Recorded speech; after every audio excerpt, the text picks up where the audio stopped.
Just baseball show for Friday, July 25th. Griffin Conine, the Marlins outfielder, joins the program as Griff continues to rehab. We chatted with him about the Miami Marlins season, about his season, to the point of the injury. Unfortunately, has been dealing with a shoulder issue for the majority of the year. And then we talk about some overarching stuff, offensive numbers that he wants to peek at, defensive metrics. We take a match to catch probability, which is your favorite part of the program, huh? Yeah, well, it was funny because the Atlanta series was the one where I think it really brought it to a head, where you lose a couple balls in the wind, and all of a sudden, in a 40 game sample, your WAR gets torpedoed. So it was just funny to get into that a little bit, and then also that robbed home run, which I think is one of the best catches of the year. Although now everybody's robbing home runs, was 95 catch probability. So just getting into that was funny, but. Just hearing about the game prep traject machine was really fun to talk about because those are obviously things that we've talked about with him, but I know that the audience would absolutely love to hear more about and just how it really helps a player prepare. And then, I mean, this Marlins team, why are they doing so well, right? Like, how are they hitting to the degree that they are? So, like, it's not like it's just completely different team of completely different players. The preparation is adjusted a lot, and how that's maybe helped out in helping this team perform the way that they have over the last several months. And there's a lot of tangible shifts in the Marlins organization, so it was cool to just talk to Griff about that, and then also just getting his vantage point, from the dugout now, and just watching this team, unfortunately from the sidelines, but also at the same time getting that perspective, I think was cool. Of course, man. As always, we are brought to you by the fine folks at BetMGM here on Friday, July 25th. Couple of things that I want to talk about before we get to Griff, real quick. The O'Neill Cruz thing all of a sudden has come to a bit of a head where are the Pirates fielding offers on O'Neill Cruz? It seems like there are Is plenty that of I didn't teams with see that. reported interest on O'Neill Cruz. Yeah. Wow. I mean, I get it, to be honest. Like he I know they have no offense, so that's the part, like, on paper it doesn't make sense. But like, clearly there's a disconnect here between O'Neill Cruz and Pirates coaching staff, front office. It just seems to be there's been issues. There's Uh, so much meat on the bone with O'Neill Cruz, the baseball player, and you wonder how much of that is the environment that he's currently in. So he seems like a guy who he's looked like a budding star for 3 years now, but he hasn't really accomplished that. You think maybe a change of scenery can accomplish that stardom leap for him? Yeah. Yeah. And I just, I don't think it's the Pirates' fault. I just, obviously, I think it's ultimately on the player, but they might be just running dry and just getting exhausted of trying to make this thing work. But if you trade O'Neill Cruz, you got to be getting multiple offensive pieces back, that are prospects, but maybe close to big league ready. I'm very fascinated to see how they go about that. But makes sense to listen on just about anybody on that team. It's just you got to feel really good about the offense that you could potentially be bringing in. And then I know you can't comment on this, but this is just very funny to me. From Dennis Lynn of The Athletic, right after Sandy Alcantara shoves against the Padres, because the report comes out that they inquired about Sandy. That's just funny to me. I do want you to just talk about how fun it was to watch Sandy do what he did. 7 innings, 1 run, unearned. Yeah. He was phenomenal. I get it. A guy does that to you, you're going to say, "Oh, we could probably use this on our team," but Right. that's not for you to comment on. Just the performance from Sandy going into the deadline. It seemed like he looked like Sandy again, which was really refreshing to see. He did. He absolutely did. I will say it was funny watching AJ Preller just kind of patrol the media level at Lone Depot Park wearing like a Nike zip up and then baggy sweatpants. Like he kind of looked like he was warming up for a basketball game in the 90s. He's so And swaggy, he was dude. just, he was on the phone the whole time, just pacing, pacing, pacing. And I was like, oh, okay. Interesting. But Sandy Alcantara, yeah, man. I mean, it looked awesome. And it was that throwback to the 22 season. It was the first time he went 7 innings since September of 23. And I understand Wow. that Tommy, Yeah. Tommy John wiped out the entirety of his 24, but we're talking about nearly 2 years that Yeah. the baseball world had not seen Sandy go seven. And that's Sandy. Like Sandy, each time he towed the rubber in 2022, he had the chance to go 8 or 9 innings in a Major League Baseball game. And that's not something that many on the planet can do. And he was doing it, it seemed like every fifth day. So Yeah. the fact that he was able to not just get out of it with one unearned run, but work deep into a ball game again, I thought was really encouraging. And there were a couple of innings there at the end where there was a guy on base, there was a guy in scoring position, and he shuts it down. Like, you got to fly out to end the seventh with a man at third base. That's awesome. Yeah. And 2, 3 starts ago, that's probably not happening for Sandy Yeah. Alcantara, but it happened this time. I thought Jeff Nelson, who I was working with on the radio, made a great point about this, and it kind of made me think about Max Meyer. Max Meyer started the year, and people were in love with the way he was throwing the baseball. He punched out 14 Cincinnati Reds. How did he do it?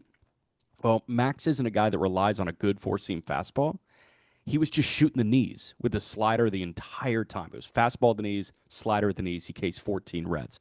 All of a sudden, it comes up in the zone a little bit, and he got hit hard for his last couple of starts before hitting the shelf with that hip thing that unfortunately ended his season. But with Sandy, we've been talking about the execution of the sinker, the execution of the changeup, the execution of the curveball, and when they're over the heart of the plate, they've been getting hit. How did Sandy get through 7 yesterday? He did it by shooting the knees. He was low the entire time. The it pitch in Major League Baseball is the four seam at the top rail of the strike zone. I understand that. But if you don't have that carry four seamer with 20 vert or with, like 2,600 RPM, you can't do that all the time. And when you tug it down, guys are going to burn you. So it was refreshing to see somebody cruise by just shooting the knees the entire ball game. Well, and then, for Sandy, then you can mix in that four seamer at the top a couple times. And 99 was blown by Merrill to end an inning. Like, he did it effectively. Once they forget about it. And Griff actually talks about Zach Wheeler, and that was a really fun conversation where it's like, you can't really eliminate a pitch, but he was like not worried about the sweeper because you got to worry about everything else. And he pulls it out just a few times, but it's out of your mind. And that's when he dots it for strike 3.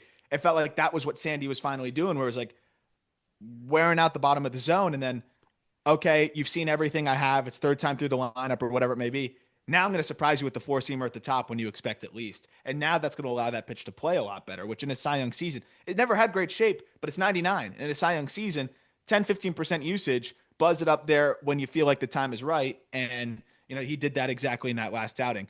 Also, just on this team is interested in this team player conversation. Ryan McMahon, Mariners interest was reported, which is very funny. You did shout that out. I think that would be a horrible trade. I shouted that out, and our friend Lyons in the Discord, who's been a loyal follower of Just Baseball, goes, "Don't ever mention them again in the same sentence. I'm going to puke." And then I just immediately sent him the link to the trade rumors thing connecting McMahon to Seattle. So I was like, you know what? It's not. Don't shoot the messenger. Don't shoot the messenger, but that's funny. And then the Rays, a guy that we were floating as a potential trade chip, the Rays option Taj Bradley. Crazy. That's not the best way to handle a trade chip. So does that tell you that they're not going to trade him, or does that tell you that they're actually going to trade him? So a couple of head scratchers over the last 24 hours for me. The Rays optioning Taj when they could just keep him in the big leagues and get a pretty solid return for Taj Bradley, and the Cardinals DFAing Eric Fetty. I was stunned by that. Him. You could have traded him. Like, you could have absolutely gotten a couple intriguing low A pieces for that guy. I understand he's got a 5.2, but like before, maybe not now. I don't know, but they definitely could have traded him before. They could have traded him before DFAing. Absolutely, dude. He's got a 5.2. It's not like it's an 8 ERA. A 5.2 in 101 innings. Like, people are still interested in a vet like Eric Fetty. How do you designate him for assignment when he was having trade buzz surrounding him for the 4 days prior to that? Well, and even if nobody was interested now, and that's why they did it, you could have traded him 2 months ago. I've been begging them to trade one of those vet arms for anything because Michael McGreevy is better. Michael McGreevy threw well again, and you're doing it now as if you're trying to save the season.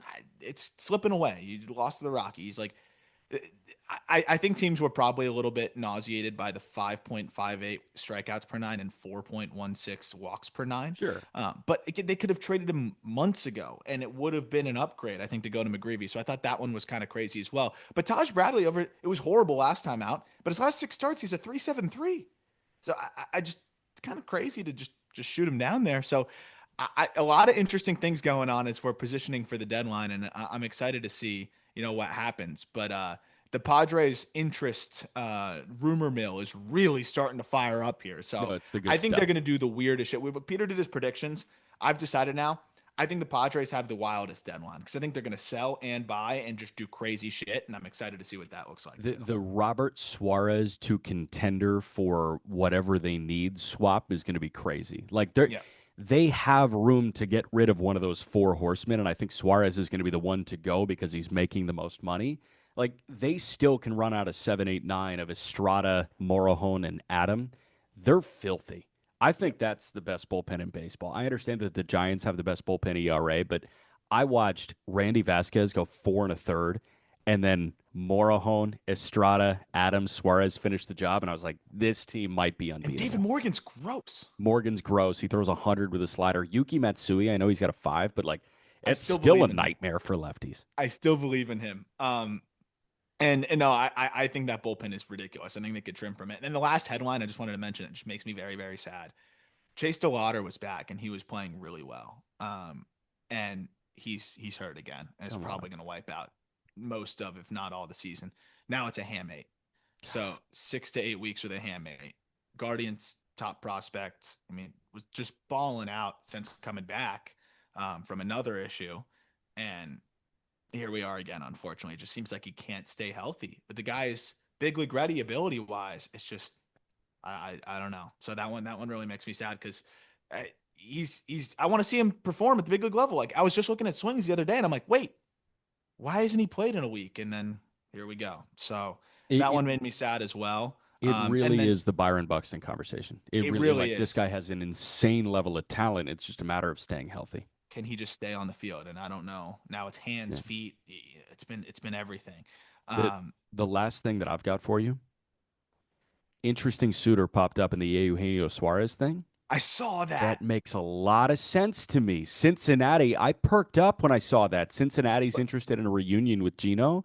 But they on the heels of saying we're not going to trade pieces like prospects, major prospects for short-term gains, and then right after that they're interested in Gino.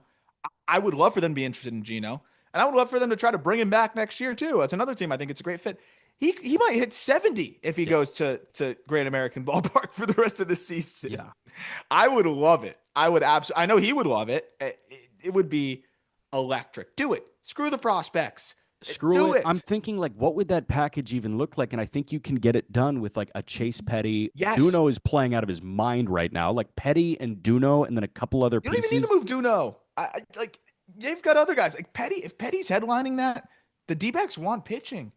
Move Petty, and they've got a lot of other guys they could move too if they didn't want to move Duno. If they think he's kind of like their high upside special player. But to your point, like they can piece it together, headline it with Petty, and I think the D-backs would be interested. 100%, man. Like you've got a guy like Petty. I know Serwinowski's not throwing the ball exceptionally well this year, but Serwinowski's weird enough to get some interest. So if you go Petty, Serwinowski, and then an intriguing bat or something, that Hector gets it done. Rodriguez, whatever. Like send it in. Sure. I Send it in. loved that matchup. So And last but not least, we plugged it actually at the end of the episode with Griffin because I'm going to be at Lids with him Saturday at 3 o'clock at the Boca Town Center. So for any of you South Florida folks, would love to have you out there. We're going to be ripping Topps Chrome because Lids has sports cards now. Topps Chrome just released, and I'm very pumped about that. We're going to be ripping the cards. Any Griffin rookie card, which is in this set that we pull, he's going to sign and hand those out to people. So come to the Lids at the Boca Town Center at around 3 o'clock on Saturday. But Lids has a lot more than just sports cards. Obviously, that's a new aspect of things, but they've got a little bit of everything. It's the home of headwear, and of course, as we've always known them as, but now it's your one-stop shop for all things Topps, Topps Chrome, etc. But also, if you use the code JBLids, you get 20% off headwear, 10% off apparel, first access to new drops, product giveaways, and more. Whether you're the hardcore collector looking for the hobby box or a casual trading card fan looking for a value box, you can now find those in the Lid store. And as you know, Jack, like I send you on wild goose chases, not anymore because you're big league, you're show now. But when you were in the minor leagues, anytime you had a trip or whatever where you had to go somewhere rural, I'd say, please pop into a Target or a Walmart and let me know if you find any inventory, any yeah, Topps Chrome there. Because sometimes you go in the middle of nowhere, you find them. You don't have to do that anymore. You can just go to Lids. We're going to be at the Boca Town Center, but also be sure to use that code JBLids, JBLIDS, to get access to the premium membership for free to get that 20% off headwear, 10% off apparel, and first access for the new drops and everything. Yeah, not many Cracker Barrels sitting in Midtown Manhattan, but I went to plenty of Cracker Barrels in like Indiana, Ohio. Those were kind of the wheelhouse to find good cards. But now I'll just go to Lids and we're crisis averted, right? Yeah, and you can get, again, the discount on other stuff as well, because as you'll see, I think Griff was wearing a pretty sweet hat, sweet Oh, Marlins hat. I know if any store is going to have it in, it's probably Lids. And you can get that for 20% off if you use that Access Pass Premium membership with JBLIDS. Now to the interview. 100%, baby. Now, without further ado, let's talk to sweet hat wearing Griffin Conine. Griffin Conine joins the fold. What's up, man? I would say long time no chat, but we just saw you in person a couple of days ago, and Griff, you were on the show this off season. It's been a little bit of a journey so far this year for you, right? It was a month of amazing baseball and unfortunate news with the injury, but you're on the mend right now. How you feeling? How you doing? Yeah. Life is good. It's definitely a new path, the rehab path, which like I never had experience before. So it's been interesting adjustment. Definitely a bit repetitive at times, but like, we're now past the hump, I guess you could say, of battling through stuff, and now it's like I get to start doing fun stuff again, which is cool. And then back in the dugout with the team starting last Friday, which has been great. So starting to feel like more normal and back to baseball stuff, which is awesome. What's the fun stuff? What does that mean? I saw you playing catch on the field the other day, but what other fun stuff is going on? Yeah. Catch play is back, which is just one of those things that like I don't want to say I took it for granted before, but one of those things that like you've played catch for the first time in 3 months, and it's just you feel like a kid, like just the pure joy of being able to throw a baseball and catch one.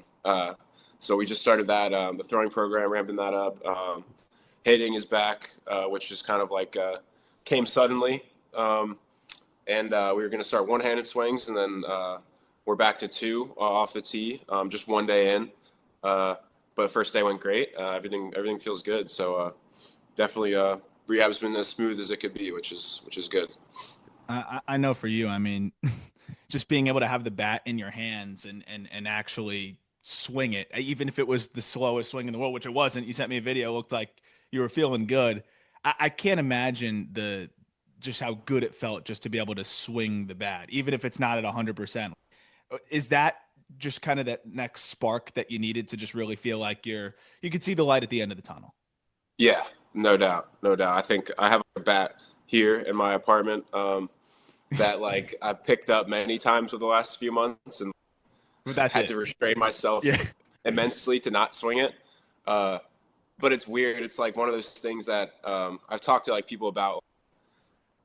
As a hitter, like sometimes the bat just feels weird in your hands, like throughout the season, like more not even without having taken a swing. Like some days, like it feels good in your hands, and like, you know you're gonna be good, and then some days it like feels a little off, even if nothing has changed. And I'm sure it's just the fact that I've been away from swinging and game and stuff, but like every time I pick it up, it feels so good.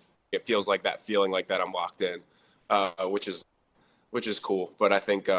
The same feeling was like taking my first swings. Felt like I hadn't left, which is good. So, what about playing catch? Because that's something that you said like you feel like everybody just kind of takes it for granted. But man, it's kind of crazy to have the ability to play catch just ripped away from you for a couple of months and then getting it back all of a sudden. Yeah, no doubt, and that's like, and that's different from hitting where like. It's a thoughtless action, for pitchers, I'm sure it's different where they're thinking about every throw, but for a position player, like you just go and throw. And that's the most fun, I think. Whereas hitting obviously is fun, but like it's stressful and like you're analyzing every swing and thinking a lot. And then throwing is just, you just go out and have fun. And first day was, I was surprised how like good it felt. Cause I mean, I've told people like, this is the longest I haven't done baseball activities and since I was probably like 10 or something like that. 3 months is I've never taken that long off. So definitely like some nerves are just like wondering how things are going to feel. But then that's all that goes away after day one of just it's like riding a bike, truly. I was going to say, catch might be thoughtless action for you, but like when we were throwing this off season, it was anything but for me. Every throw was like complete stress. I was like, all right, how can I get all of my body behind this just so I can roll it to Griff all the way on the other side of the football field? No, the one last thing I want to talk about this and on this side before we start talking about more fun and positive things was when it happened, obviously like a lot of heaviness to it because you've been so meticulous with everything body wise for your entire life, but especially since being a professional, it's why you've missed no time. So to finally get to the show and then have that happen, I know is the part that's just like, man, like why now? How does it happen now? And it's totally out of my control on such a normal play. But then I started to try to think, what's a positive? Like, how can you turn this into something positive? And I feel like now that you're getting back into the activities and stuff like this, and we had talked about this a couple months ago, do you feel like it shifts your perspective on just baseball in general a little bit, where like you get to the show and it's like, I need to perform, I need to have these results. And I thought about this too when I'm seeing Kyle Stowers kind of say, hey, like I know I'm going to do my best, I'm going to prepare, and whatever happens, and he's playing free. Do you think almost just having it ripped away from you and then getting it back and remembering that this is a game that is so fun to you and is a game that you've always played can almost allow you to play a little bit more free when you come back and enjoy it? Maybe not that you weren't before, but maybe enjoy it just in a little bit of a different way. Yeah, no doubt. I've always kind of, because I've had, a lot of former teammates, friends that have gone through stuff like that, mostly pitchers like that, they miss so much time with arm surgeries. And I can't imagine that's like a whole different level than even what I went through, because you never know if you're going to get it back. And I think obviously there's hope that you will, but I always tell them like that I'm jealous of the gratitude that like they'll feel, like just a surge of it when they come back. And you can't, no matter how much you try, like, I think I do a pretty good job of it. And I know Kyle is big on that too, about just constant like gratitude practice. But like you can only simulate that so much until something real happens where like that forces it to just reach a new level. So I think that's like definitely something that like I'm starting to feel now, just getting it back, and then it'll just get greater and greater as I get closer to coming back fully. First Jim Harbaugh line dropped today. Just have an attitude of gratitude, and that's the nature of the beast. Absolutely. Speaking of Kyle Stowers, what's up with that guy? He's a beast, man. He's a beast. He's I mean, a lot of people are like, he's having an unbelievable season. I think it'd be crazy to say like, there's not an element of surprise there, because I have played with him now for end of last year. So you've been around him all year this year, and just a great person, like someone you root for, that you always have. And I think we all knew to a level like that it was in there. Maybe not like a 950 OPS where he's second in the batting title race, which is nuts. And I think I think he would say that he always knew it was in there, because like he does have that confidence in himself, and that's cool to see it kind of come to fruition in such a major way. And couldn't be happier for him. Building off of that too, just the team, like you're back in the dugout, and they've been just playing unbelievably well. I mean, it feels like every series, even when they drop one, they win the next two, and even the games that they lose are tight and competitive. And I mean, not that long ago, we were talking about like a sweep at the hands of the Rockies, and it's like, oh, where's this season potentially going to go? And that just feels like a different season already. Now that you've been around the team a ton and talking to all the guys and always involved, so I'm sure you felt it, but it's probably got to be even, more palpable being back in the dugout and everything. What's the vibe like around the team right now, and just the way that they're playing? It just seems like there's a cohesion and just like a fun aspect of this team where you're seeing the energy when they beat out an infield single, the big double. You're seeing guys get fired up like they're in a playoff race. It just seems like that passion is there. Yeah, 100%. And I think it always was. It's harder to see it show up during those rough stretches. Like I think Colorado is definitely the low point of the season, but luckily it was pretty short lived. Like they turned it around soon after that. And I think like that road trip was like the turning point where they didn't lose a game. And you're playing against some tough like West Coast teams, and I think like you definitely felt a shift when the team came back from that. We're all. Rehab is every day here, like when they're on the road. So we have the group of us that have been going in, and we always like talk shop on the game the night before and whatever happened, and that was like a really cool week where every day we came into the field to do rehab was like a positive like recap of the night before. Like, oh my God, like this happened, this was awesome, a comeback win, whatever it was, and then they come back from that, and then you definitely feel like an energy switch where like a quiet confidence like throughout the whole team, where it's not like in your face, and it's not, but like everyone knows like their role, everyone's playing their role, and like no one's trying to do too much, and then obviously the offense is going crazy, like they went on a crazy hot streak, and it's a lot of guys getting comfortable at the major league level, like Stowers and Otto moving to short, and then obviously we all knew like the kind of defender he was going to be, and it's been fun to see him kind of blossom as that like leader in the infield, which is really cool. There are a lot of big names for the Miami Marlins on the rehab grind right now with you. Hey, Griffin Conine is rehabbing right now. Ryan Weathers is rehabbing. Norby is rehabbing. Nardi, and then you got Max Meyer as well, who's just starting the rehab process at the moment. But like, how much can you guys feel like you are a part of it? Because you are a big part of it, and it's that kind of, I don't know, like the vibe from you guys will bleed into that active roster, surely. Yeah, I think when the team's on the road, it's like a different, it's a little weird just because like we're going to the empty stadium, and that part is strange. Like I think we talk about the team constantly, and like that keeps us in the loop, and with all the rehab guys and the trainers that stay back. But I think when we're home, it's just, where we're seeing everyone's in the training room always, especially come July. Right. All the guys are getting work done to some extent because that's just what you do. So that part of it, when the team's home, it's cool. And I think we all feel pretty involved. We're talking with guys about at bats, what they're feeling.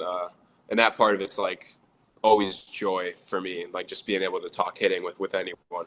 And I think being back in the dugout is now elevated that even a little more, where I can like watch games in real time, talk to guys in real time about things that they're feeling. But I'm never the guy, like I'll never really bring something up to someone like hitting wise. Like I'll wait because that's like always not a no, but you don't know how guys are going to take it. And I don't know how I take it if someone just came up to me and started to like try to tell me how to hit, and especially like being out of it. I think there's definitely like a stigma of you've become like this coach where like you are all knowing just because you're not the one in there. And I think like, I definitely want to avoid that, and I want to be that guy. But like anytime anyone will bring anything up to me like that, I'll be the green light of okay, I can hone in on this. Like I'll watch video, and it's always just constant like comparisons, man. Of everyone's had a hot stretch, and then it's like everyone's had a cold stretch, and then it's like how do we get back to the hot stretch? What was different there? And it's just like, so much trial and error, but like, that's the beauty of it. It's the beauty of hitting. I always think about it because it is funny. You don't want to be that guy on the sideline, but down the line, I mean, just with how much you love the hitting side of things and just what goes into it, I imagine it's just got to be.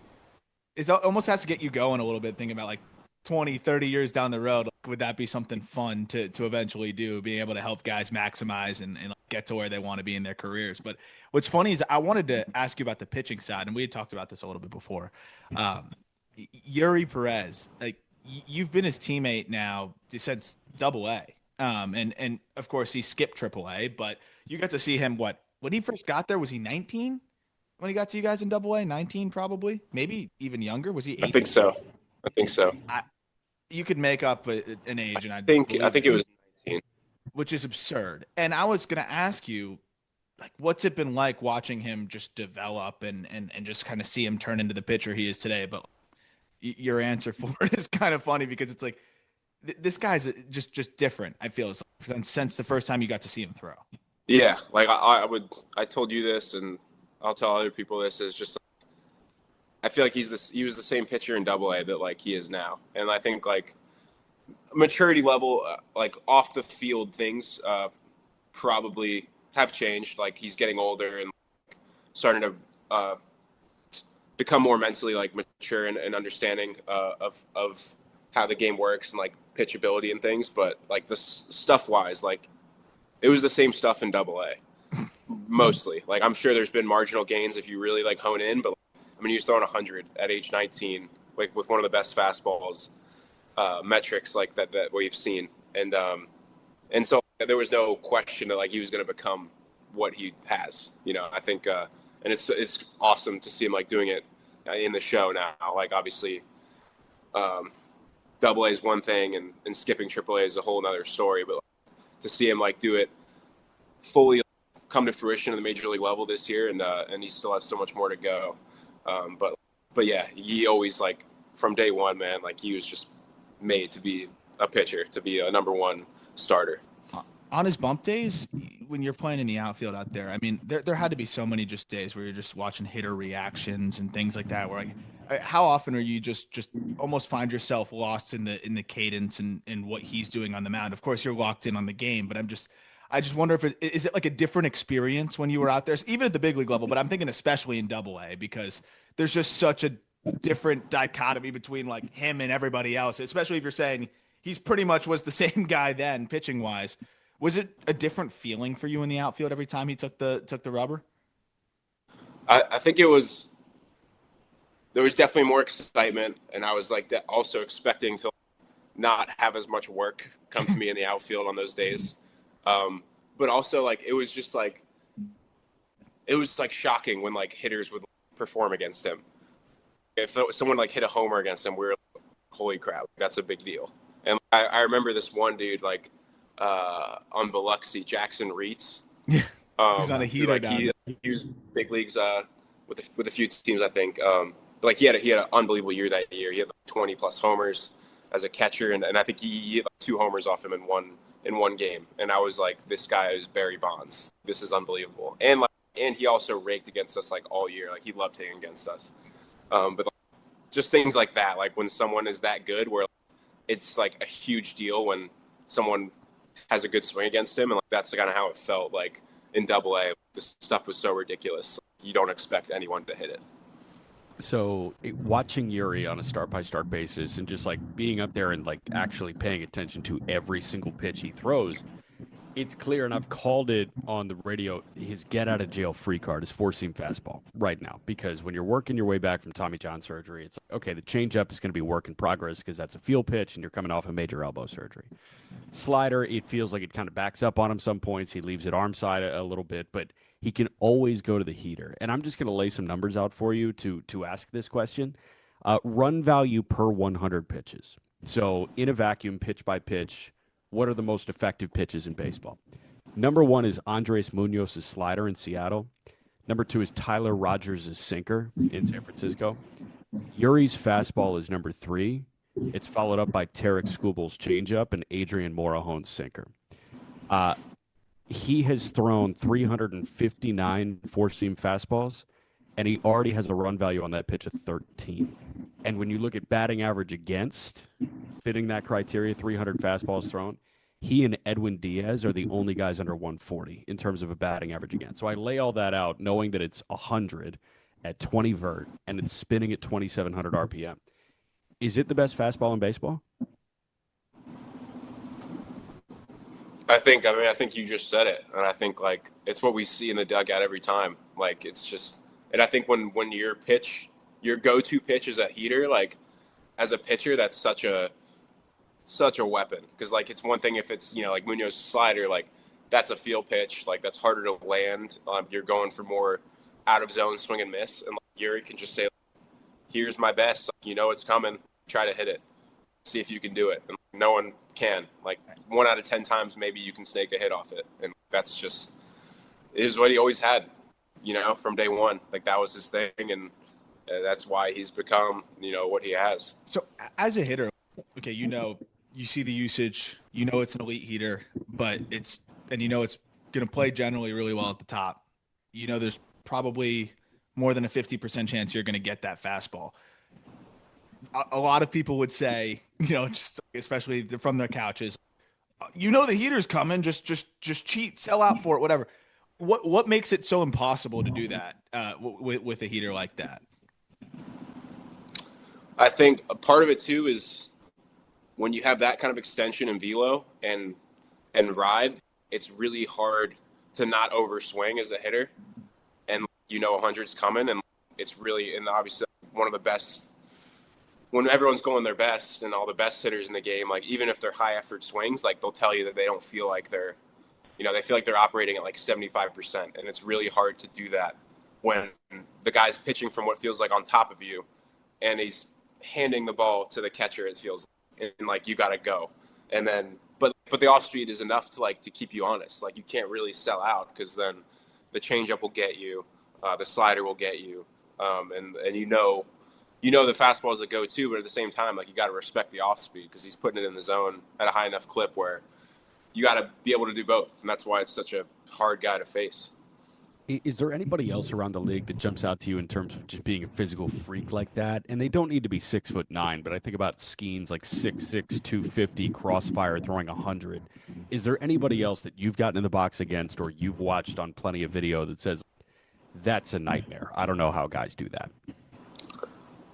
I think I haven't faced him, but like a lot of the Marlins guys, when we went to San Fran, talked about Walker being a really, really tough one because talk about crossfire, like it doesn't get more than that, and it's 97 and it's moving, close to 2 feet, and then he's got the slider as well, and I think that to me, and even I can't imagine a right on right. Like I'm a lefty facing him, right, and if you're a righty, like I'm trying to picture a lefty with the same stuff as him, and I don't want to picture that, and he's facing like obviously a lot of righties, and I can't imagine like it's coming from behind you. And then you got the slider that's like starting behind you and still like finishing on the other side of the plate.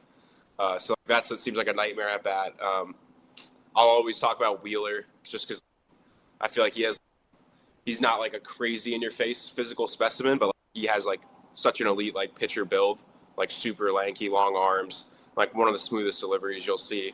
And then just like, has every tool that a pitcher would want, and even like stamina as well, and being able to pitch deep into games, which you don't see as much anymore.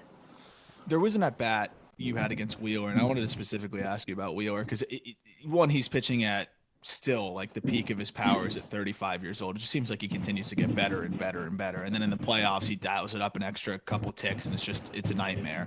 But that extension seems to create a really tough read for hitters, and then it's a lower release for how big he is, and then you get the carry and all of that good stuff. But this was another guy where I'm calling back to your at bat against him, where it was like, okay, you can maybe try to get on the heater, try to catch it a little bit further out front, and then he senses that and he runs cutters in on your hands, and then you just chase that and it buries under the barrel.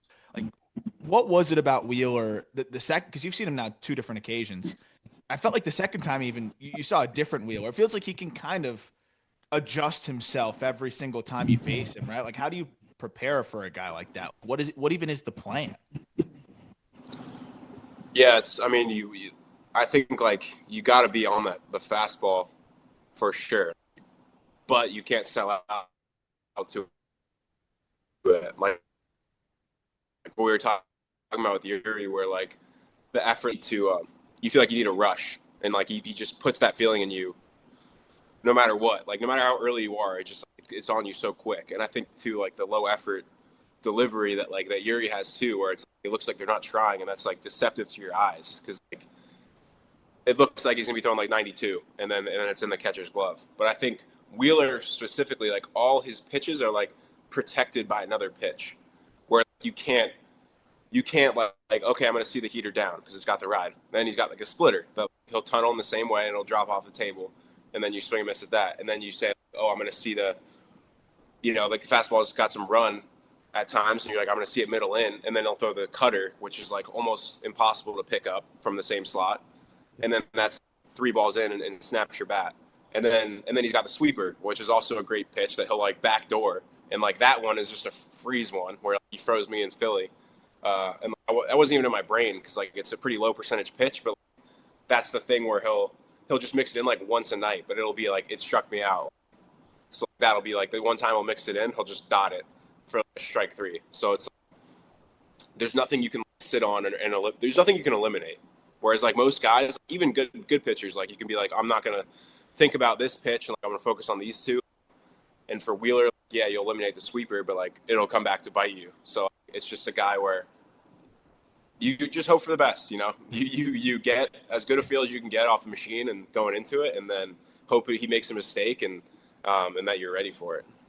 Credit to you guys, the Marlins. There have been very few starts from opponents that it feels like a tip your cap start, but Wheeler at a certain point in that start in Philly earlier this year felt like a tip your cap start where he was just so good and he was going to beat anybody that night. There were a couple other guys that jumped out. Brandon Woodruff in his season debut a few weeks ago, like that was kind of a tip your cap start where he was just putting everything where he wanted, no problem. Ranger Suarez did it too. But the one that jumped out to me, and I still stand by, this was the best start by an opponent against the Marlins this year, Schwellenbach in Atlanta. And I don't think we've talked about it on a show yet or anything, but that was as comical of execution as I've ever seen sitting in a broadcast booth. What was that like, seeing a guy like that when he was on with literally every pitch, putting it exactly where he needed to? Yeah. That was similar. That was similar to a Wheeler-esque performance where he had every pitch working. And one of the only mistakes that he made was like the 0-2 to me in like the 7th that like broke my bat because I was for sure that he was going to go off speed, and he like left a fastball like middle in, and I like, snaked a hit, and that was the happiest I've been for like a 70-mile-an-hour exit where I broke my bat probably ever, because like I was just like this guy's like Nolan Ryan in his prime right now, throwing 98 in the 7th inning, and you're just happy to like put a bat on a ball. And but yeah, everyone, I mean, the whole game was just like, you come in the dugout and you're just like, what do I do? He didn't miss. He's like literally like an artist, like painting with elite stuff, and it's just that's definition of tip your cap. And that's how we all after the game we're just like, well, like, and like a lot of guys said, that's the best pitching performance I've been a part of, where like I had to face, and that's just yeah, it's a helpless feeling because you're just like, he's doing his thing, and like, I'm gonna go up there with confidence, but it's really hard to perform when that guy's that locked in with that good of stuff. Does that make you feel like no hitters to a degree, like just have a component of luck to it as well? Which like, because how can you pitch much better than Schwellenbach did in that game? I feel like pitchers still make that fastball mistake here and there, but instead of it going an extra 15 feet to plop down, it lands in the shortstop's glove or goes a little bit further and lands in the outfielder's glove. I think about that because I'm like, sometimes pitchers, they throw a no hitter. Other times it's 7, 8, 9 innings of 2-hit ball, but you couldn't have been more perfect in that outing than I feel like Schwellenbach was.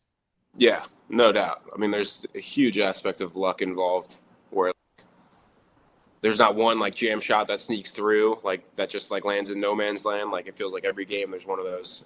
But then you look at like, a Dallas Braden throwing a perfect game, Domingo Herman, and yeah, Schwellenbach blows those guys out of the water. But that's just like how hard it is to do that. And like how many things have to go right that like you don't even think about. Like you could be as dialed as you want, but one ball goes in the wrong spot, it's over.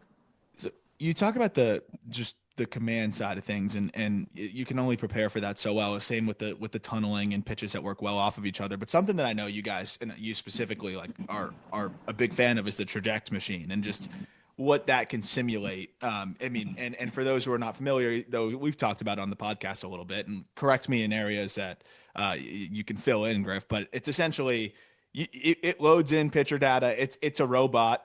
You get the screen to the pitcher delivery, and it spits out pitches pretty much as close to the shapes of guys that you're going to face of anything we've ever really seen before.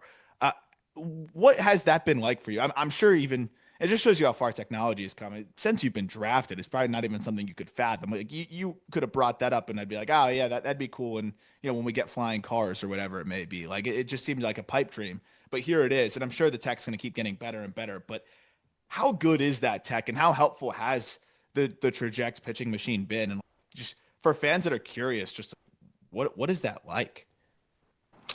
Yeah, it's pretty crazy. It definitely feels like the future in a sense. I think I had an experience with like a very beta version of it at Duke where like we had it was called the Pro Batter, and it was just stock. Like we had the screen, but like obviously far before you could load any pitcher into it, it was just like a stock righty. But even that, I loved hitting off that at Duke. Like as bad, and it was so finicky, like it wouldn't work half the time, which is frustrating. But just that aspect of like game, like where like you're in the box and like pitcher's coming, because machine without any screen is like the timing is always going to be different. And like you can work on your hand path and seeing velo, but then you get in the game and like you're wondering why it doesn't show up, and then you watch video and like you're late, like your timing is off because like you're now loading in a different time than you normally would. So like the trajectory like, neutralizes all that because like guys, you can put it from the stretch, you can put them from the windup. Guy has a really quick pitch. You can get ready for that and know, okay, like I have to be. Sometimes you have to change. You have to like my load is not quick enough for this. And I think guys like slide step has somewhat. I feel like guys care about that less now, where like they'll just like they'll throw, they'll trust their stuff. And like, I feel like controlling the run game is kind of like a lost art in a sense for a lot of guys. But those the outliers is like where it helps the most. Like guys have a really quick handbrake or a really long delayed delivery, and like you can now practice that, and that won't surprise you. Versus before it was like you might lose an at bat or two just getting used to that, and then like your third at bat comes and like, now you're like ready and like and you have a good at bat, and like you might still get out and like that's an 0 for 3 versus before or versus now like from at bat 1 like that's all neutralized and it's just like seeing the ball, executing your swing. So that's the coolest part of it, where your timing can be so streamlined, where like you can be ready for whatever the guy's going to be coming with and know how that works with your own swing. I'm glad you said it because that is kind of my old head take is like stolen bases are up. It's not the bigger bases. It could be a little bit of the pitch clock where you time it up, but also like guys are just worse at holding base runners now than ever before because they're so not Michael focused on McGreevy getting the guy out. What? Not Michael McGreevy. He's the GOAT at holding runners on. McGreevy's the one of the guys where I talk about changing your load, and I had to do that in AAA because he was so quick. And it's now to the point where like when you see that, like it's rare now where it's like that's a tool for a pitcher to have because like you're just rushing, like you're always rushing unless like you make a conscious effort. And I had to I literally preset my load to like where I normally wouldn't do that, and like that was the only way I could have success against him. So. And it took me a few tries to finally realize that. And that's the guy that can like once you see it on trajectory, you're like, okay, like I know he's gonna be super quick. You got to be ready to go before he releases the ball. I got two quick follow-ups on traject. Number one, you and I think Mervis said something to me early in the year that you said you were getting more swings off when you were starting on the bench and coming on as a pinch hitter late than when you were actually starting a Major League Baseball game. Why is that? Yeah, no doubt. Because in the fifth inning hits, like that's the time that you head up there. Because if a lefty's starting and then all their guys in the pen are righties, you know that one of the righty outfielders in my position are I'm gonna pinch hit. But you never know when that's gonna be. Like the starter could, he has a high pitch count in the fifth or sixth, but like you have to be ready at any time, and you never really know when the name's gonna be called. So like you have to be fully ready. So like that means, and part of it too is we have a screen in the cage with the bullpen, like a live feed. So like you see guys throwing, and okay, put him up. But then they'll sit him down, and like they'll bring another guy up. Okay, load him up real quick. And you never know like when it's gonna happen, and you like want to like face the guy that you're gonna face. So. And obviously, it honestly was rare. There was many times where like you couldn't do it, like where it was just we didn't have time, like where I'd be hitting like I'd take a million swings off the guy I think they're gonna bring in, and then they'll bring in like someone else, and it's just like I didn't get to do it. And but even then, like it's just it's definitely like you have to monitor your swings as much as you can because like you'll be exhausted, and that was something I ran into for sure. But I've always been like. More is better, which like isn't necessarily true, but it's like it's night and day from what it used to be, where like you just go and like hit off a foam ball machine and then you go face a pitcher, and it's so pitch hitting is like one of the hardest things to do, and like the trajectory for pinch hitting is like holy grail because it's one thing to prepare for the game you're starting, but like now like you can be fully feel like you're ready to go from pitch one versus And a lot of times the best pitch you'll get to hit is like your first pitch. And if you're pinch hitting, like you're in the box and like the timing, whatever, like seeing the ball out of the hand, like sometimes you take that pitch just because like you're not quite ready. And then it'll be right down the middle. And then you'll get like 2 dotted pitches, and then you're like slider. Yeah. And then you're like, well, what chance do I have? But like now it's okay, I can go pitch 1, like I'm ready to go. And like I love swinging first pitch. And I think that's a good tool to have as a hitter, like, be ready to go right away. Yeah. My other Traject question. It's a machine that's leased by Major League Baseball teams. It costs teams about $15-20 a month to lease it, and there's a 3-year lease commitment. So you're looking at $450,000 to $500,000 that you are committing to having a Traject machine in Miami. Marlins also have one in Jacksonville. What does that level of buy-in from the Marlins mean to the team, that they're willing to get you the best stuff to be prepped for a baseball game? Yeah, it was huge. I mean, I remember when I heard that confirmed the offseason, like I was audibly pumped. Like I was so fired up that for one, to like, see that commitment, and 2, like to be able to like have this tool to use. Like it's such a hack, and every team should have one. If you want your hitters to be the best they can be, like you should have one. And I think it's no question, like the offensive, how our offense has been. And it's just there's definitely trial and error of like, figuring out. Everyone uses the Traject differently. Some guys just track off it. Some guys take a ton of swings.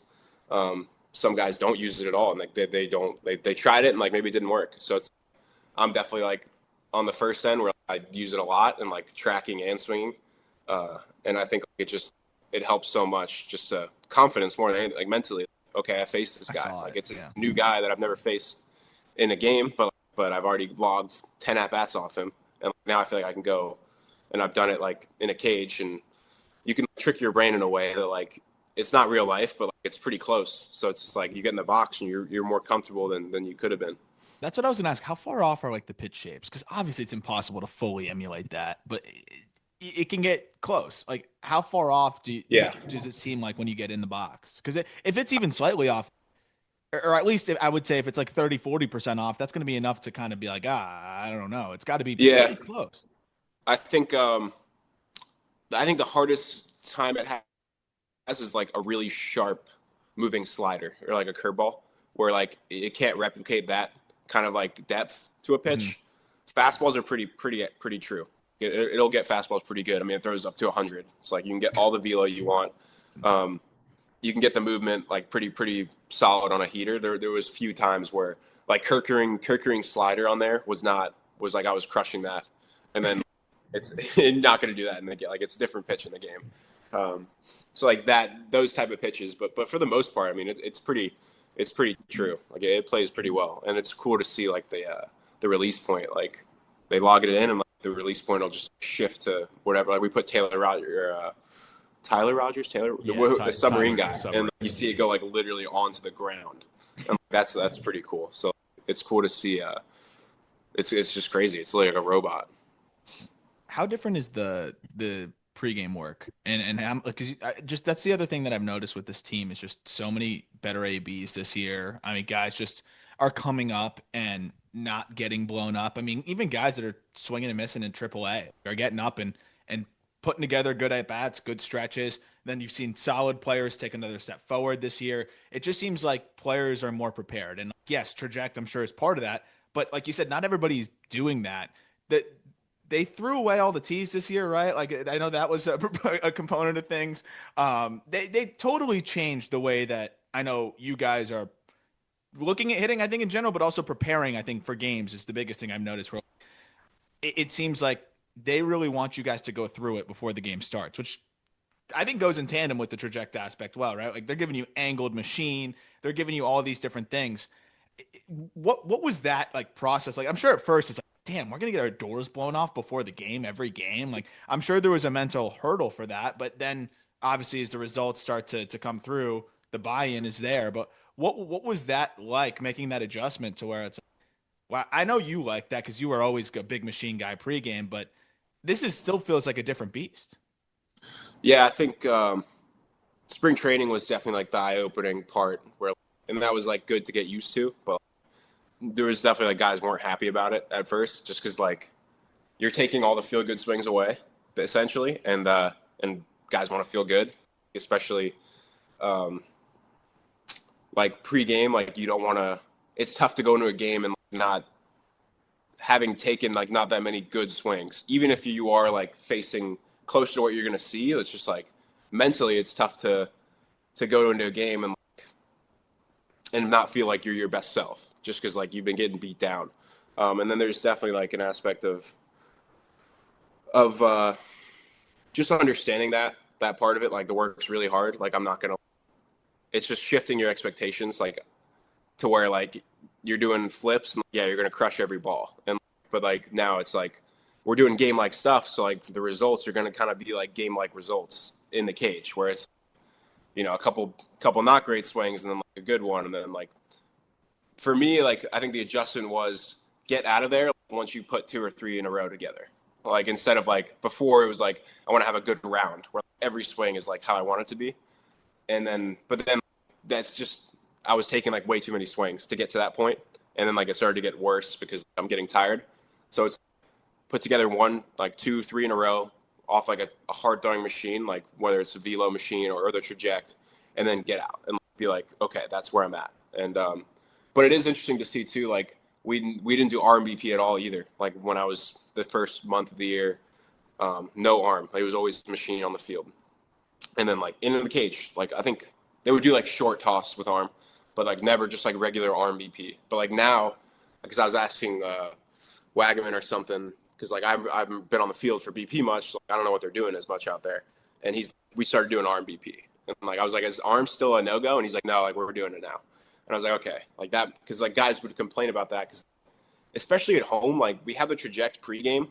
It seems like overkill to like, be doing grind work on the field, and then like before the game, you're gonna tune up to game speed. So like it made more sense for me in my head to, okay, let's just do feel good like swings on the field, and but they'll do mixed BP where like, whoever's throwing will mix in sliders and curveballs.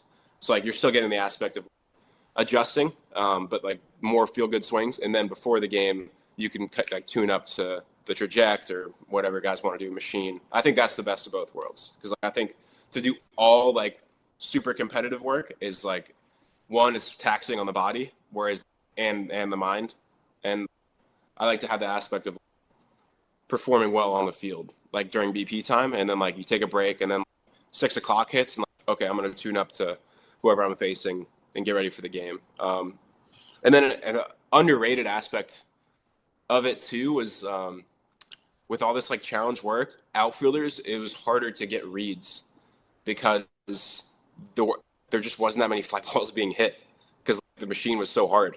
And like I noticed that for sure, and I brought that up a few times where it was just like almost like more defensively, like we need to do RBP for defense just so like we can get reads, because like we go to a new park that I've never been to, and like I wouldn't get a single fly ball like over my head where I could like gauge where I'm at. And I think that was hard to like now go into a game and then have a ball hit and I don't know where I'm at, and it's harder to tell. So I'm definitely happy that like they've shifted to more arm BP on the field. I think that's like the perfect balance. But it's funny, like to your point, sometimes I see a lone Leishman like throwing the kitchen sink. The assistant pitching coach is ripping off curveballs and sliders and mixing in knuckleballs, and it's really funny to watch. But couple of guys that I kind of just want to take you through rapid fire, and it's like, what makes them fun? What makes them a good teammate to you? What makes them a good baseball player? I want to start with Otto. We talked about Stowers a little bit earlier on in this show, but Otto Lopez, I think, is quickly becoming one of the more underappreciated players in Major League Baseball. What makes that guy so good at what he does? I mean, Otto, he's an interesting dude, man. I mean, he speaks 4 languages. He's Canadian in an aspect, which like no one knows. Like even I don't think my parents like were shocked to hear that. And I played with him early on in his career when we were both in low A. And I mean, yeah, the dude speaks French. He speaks Spanish. He speaks English, like all fluently too. Like you would never know, which is cool. But I mean, he's just like he's a very low, what's the word? He's very chill, like even keel, cool dude, just crazy athletic, can do it all on the field. And then, obviously like hitting, I would have said the same way I talk about Gabriel Moreno was on that team too. And like I knew both of them were like going to be studs. And they were so young. They're young, way younger than me. And just like, so advanced already. Like Otto, I don't know if he won the batting title, but he was probably close that year. And like he's just elite bat to ball guy, and but also like strong. Like he works hard in the weight room. Like he's pretty jacked, and it's cool to see like power show up. Like he's got a chance to be a 20 homer guy, which is crazy just given his profile and the swing and miss being so low. So that's like just a fun guy to watch, and what he can do on defense, but also like complete player. Cool. The other one is Augustine. That guy, dude, it's unbelievable some of the swings that he puts on baseballs. And I still think you're the top dog. You popped to 117.4 earlier this year, so I still think you hold the top spot, but Augustine has the next 10. Yeah. What makes that guy so freaky in the box? Dude, I remember the first right after the trade where he came to AAA, and like day one, he was doing like foam balls in the cage from a very close distance, like simulating 100 at least with ride. And this kid was demolishing. Like they sounded like real balls, how loud he was hitting them. And I was just like, holy crap. And he wasn't missing. And it was hard. Like it was not feel good BP. And I was just like, this guy is different. And yeah, and everything since then has proven the first impression right. Like he just like strong dude, like big dude. Super laid back too, like pretty quiet. But like pretty loved in the clubhouse, like super like even keel guy. And just like the helicopter finish, man, it's electric. And like he gets it off like every time. But also like I noticed on the scoreboard last game, like the K percentage way lower than I thought, just based on like the profile and like how hard he swings. It was below 20%. I'm just like, I thought like his numbers like have to be trending up based on that, just because the swing and miss isn't really there to a high degree. And the exabulos, obviously I'm sure there's like a ground ball rate aspect there because of how much he makes contact. Like you're going to hit more ground balls. But I mean, he's going to be a stud for years to come. Are there any other players? I mean, we talked Stowers already too, but those are the two guys that have been so much fun to watch. And it's funny. One of the other things I wanted to talk about at the end here, we're going to get into catch probability and just our problems with that. But before we rip on catch probability, you're obviously a guy that likes to look at the numbers, I think, and more, and just especially because the conversations we'll have, we're just talking about like the league. It's not even really about your numbers. It's like what guys are performing. What are the measurements that we can look at to see what makes guys so good? What are the stats and the advanced stats that you've really find yourself like buying into more, or at least the ones that are fun for you? And like, how much are guys looking at their Savant pages? How validating is it when it starts to look all red? I know guys won't admit it that much, but how much are guys like peeping the Savant pages? It's the laziest analysis in our industry, like on the like writing, reporting, just the analytical side from us when you're breaking down players. It's just a screenshot of the bubble Savant page screenshot. drives me Yeah, the nuts. bubble screenshot is. But really if you're a player and you just look at all of the red and it's all percentiles, it's literally how do you stack up against your peers, and then you see them all. But some of the stats, I sent you one because I sent the Cal Rowley Savant page, and it was like sweet spot, whatever it was, like barrel, whatever it was. He was like the 5th percentile or something really low. I was like, this launch angle sweet spot percentage. Launch angle sweet spot. That stat, I don't even know what that is. But yeah, which are the ones that you've bought into and you know over the years that just have become just kind of commonplace for you to look at?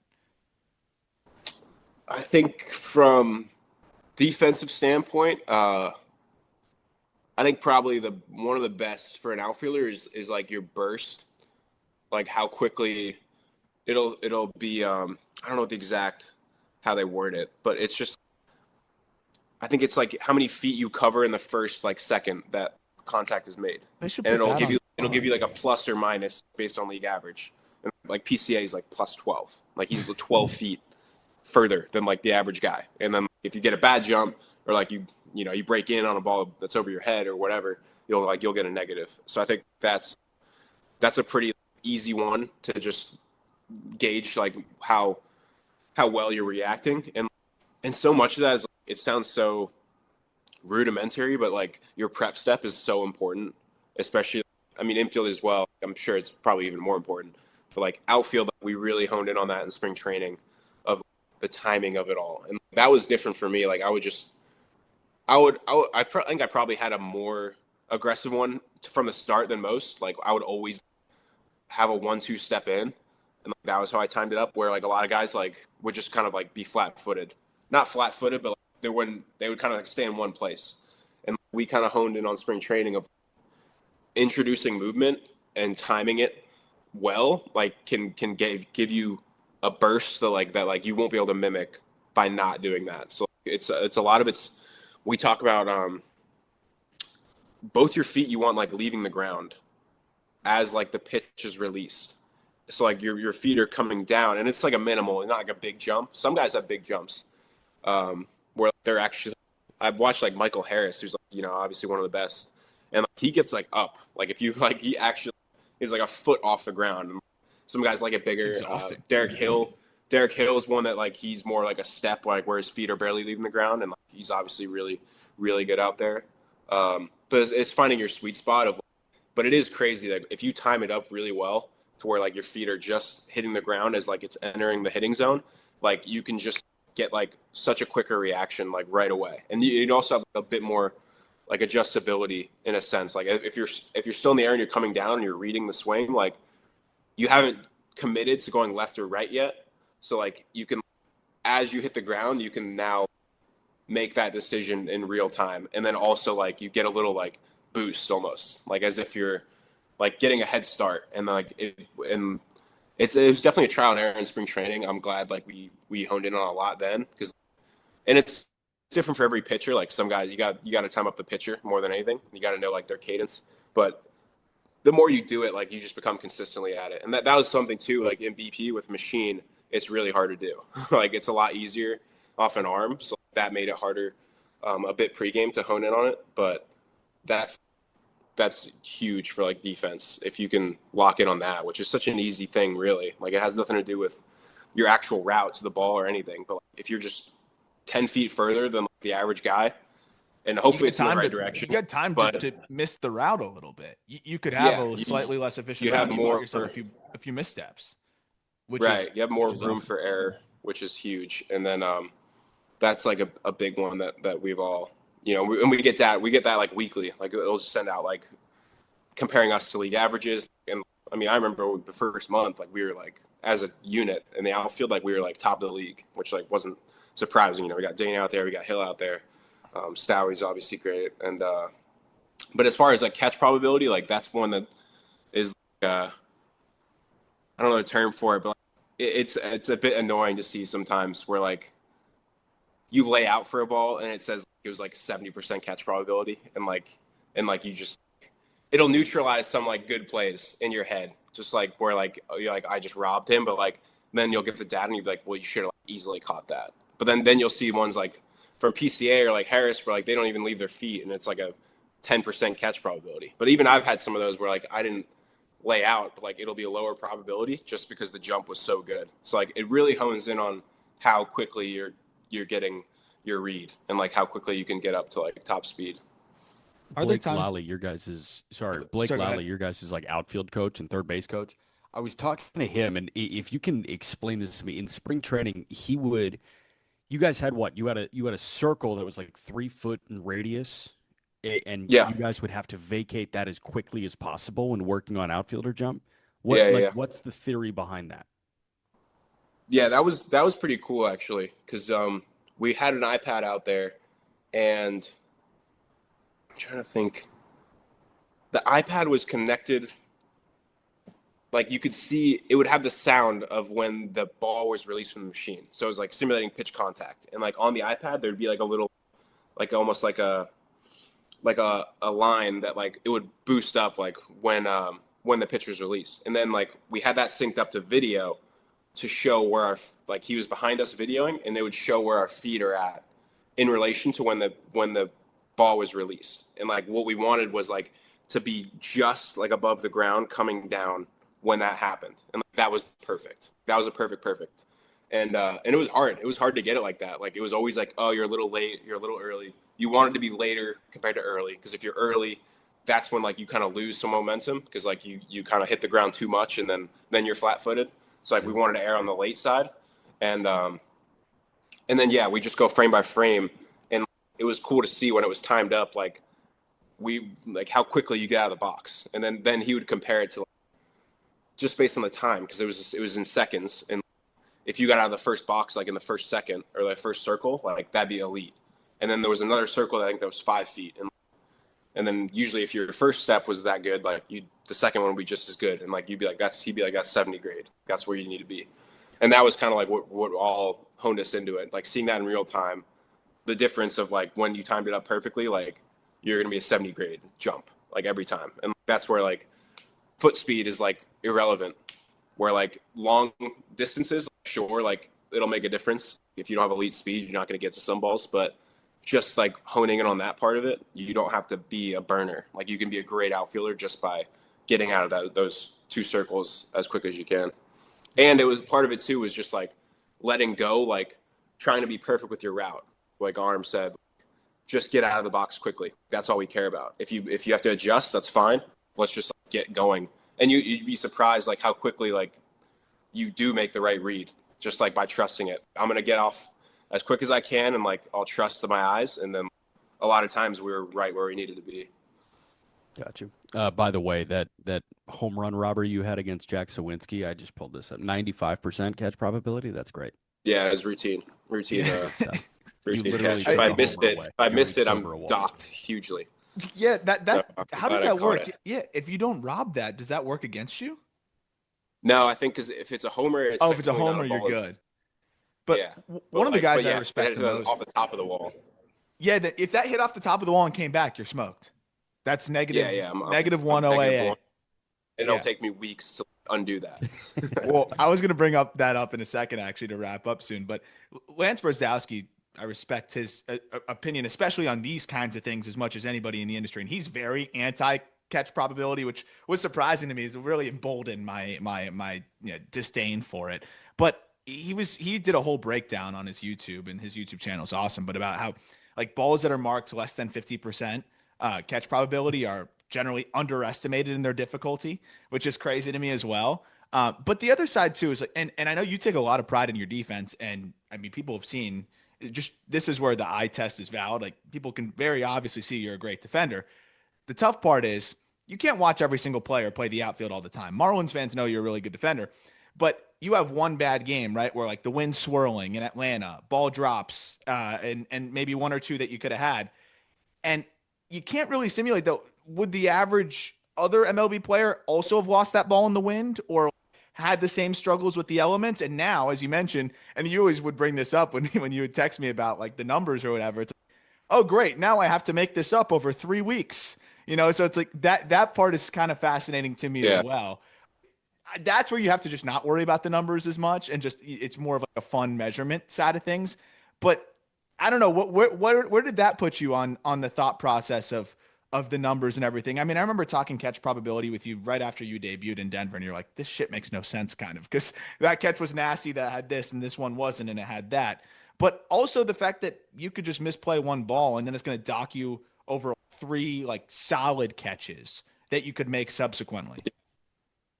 Yeah, I think where it misses the most is because it's purely like it takes everything, park factor, all that's out the window. It literally is just like ball off bat, how long it's in the air, and wherever you started. Like that's all it takes into account.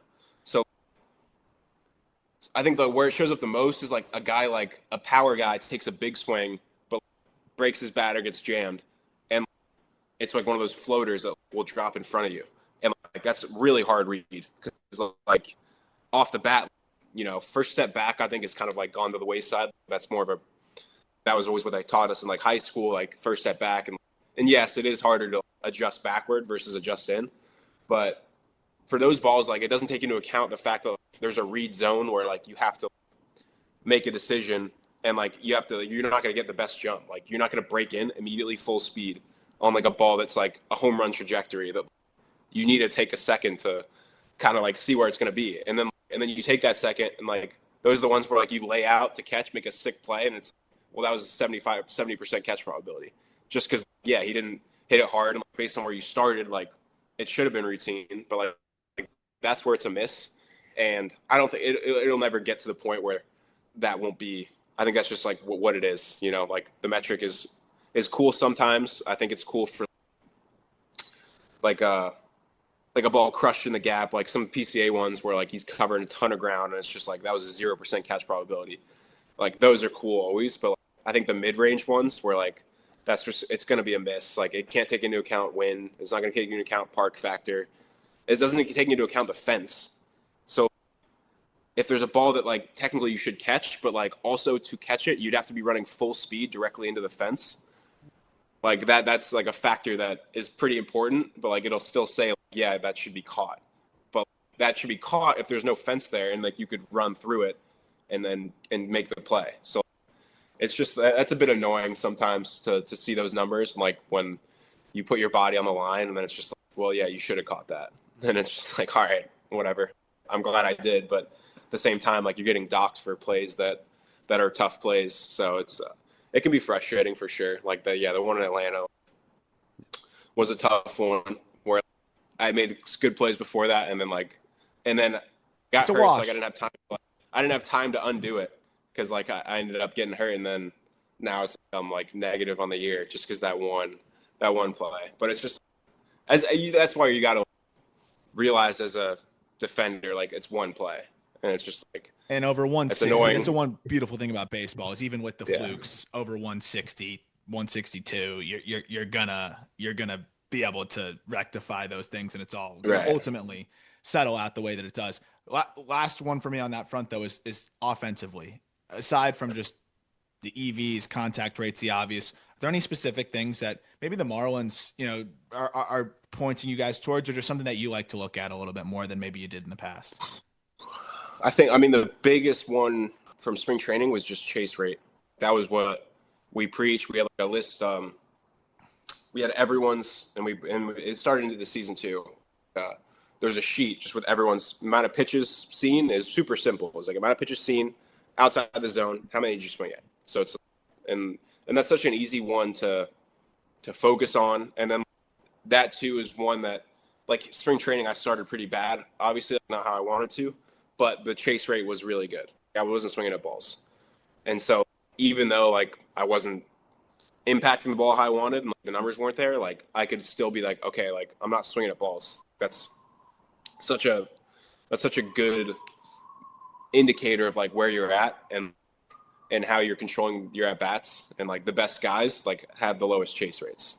So it's pretty simple, and it's pretty simple to keep track of. You know, after a game, okay, I chased this many pitches, and like some games you're like, I didn't chase a single ball. I'm dialed in.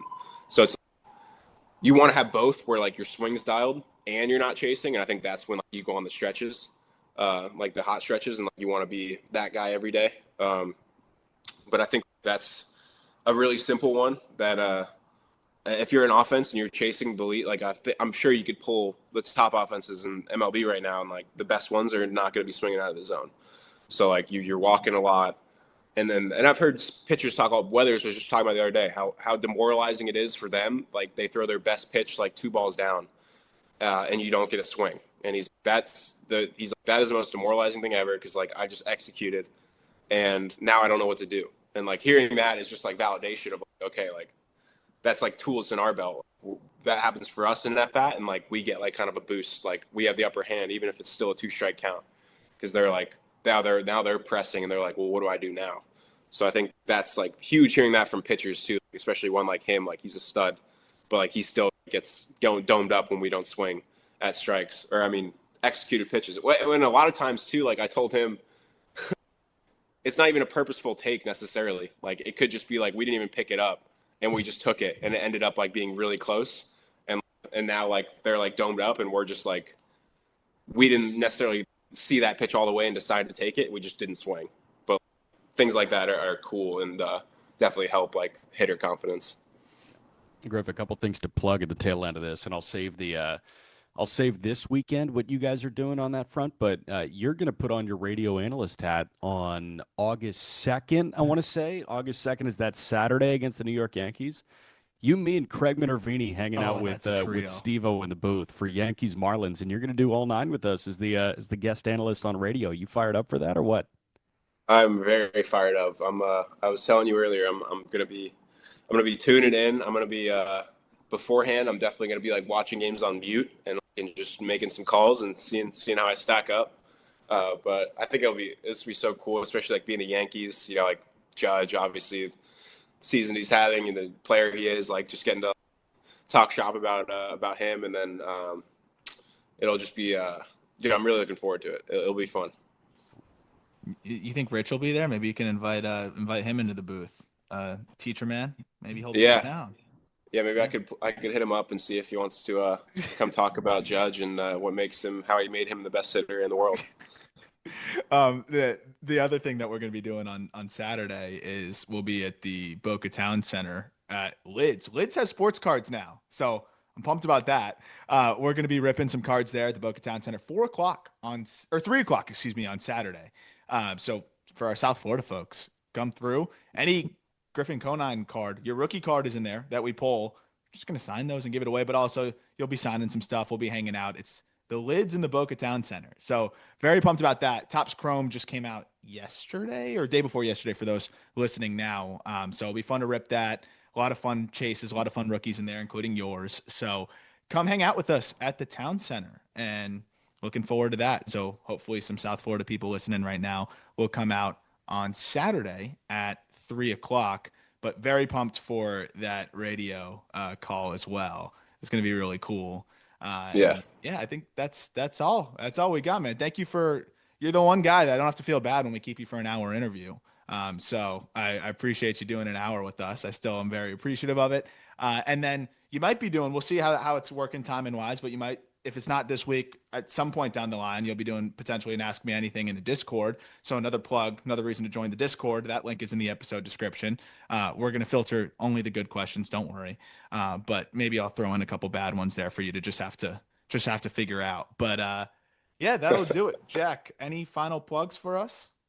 I don't think so. I think we're hanging out. We're good. And we'll talk to you guys next week. Thank you, Griff. No problem, guys. Always a pleasure.